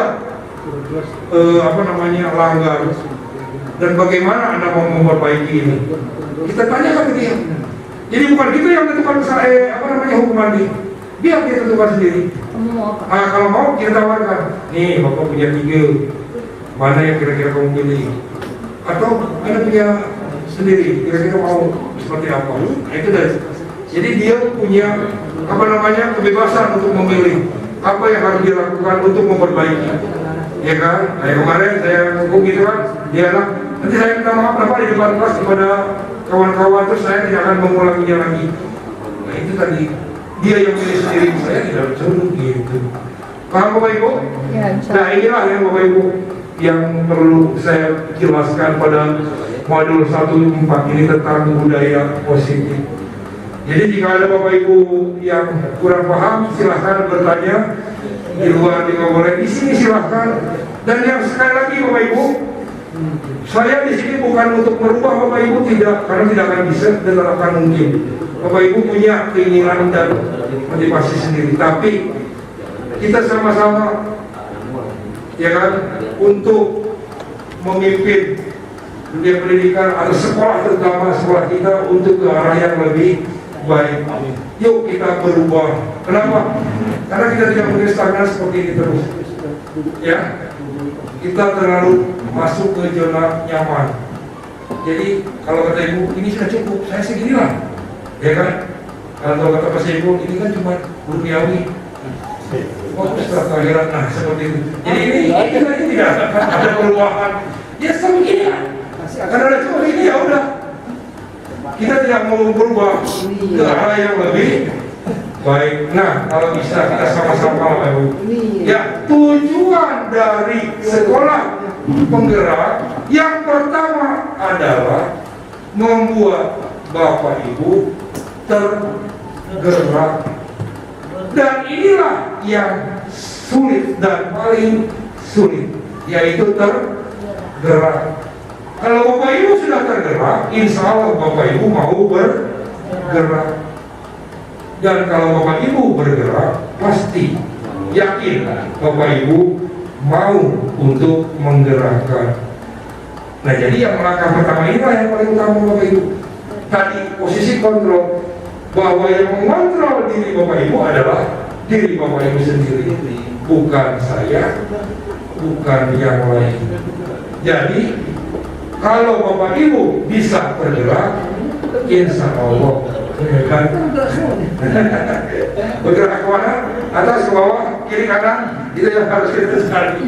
Oke, Bapak Ibu, jadi sekali lagi Bapak Ibu, ya mungkin itu yang bisa saya jelaskan untuk modul 1.4.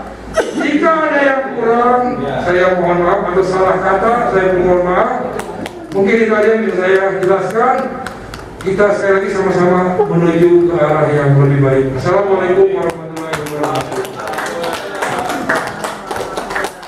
Terima kasih Pak Farid, ya sangat menarik sekali Bapak Ibu.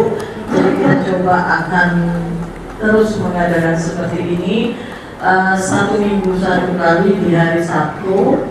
Ya nanti kita kondisikan waktunya. Saya rasa ini perlu untuk perubahan ke arah yang lebih baik dan positif. Yuk sama-sama kita berubah menjadi lebih baik, hindarkan emosi, buang jauh-jauh amarah, karena semua itu tidak akan membahagiakan kita, tapi akan merusak diri kita sendiri. Yang jelas akan datang penyakit darah tinggi. Ya, jangan sampai pada saat kita marah anak kita pula yang kejam di situ. Ya, Bapak Ibu, kita sama-sama merenungi masing-masing. Pak Farid bukan ingin merubah, tapi ya memberikan sedikit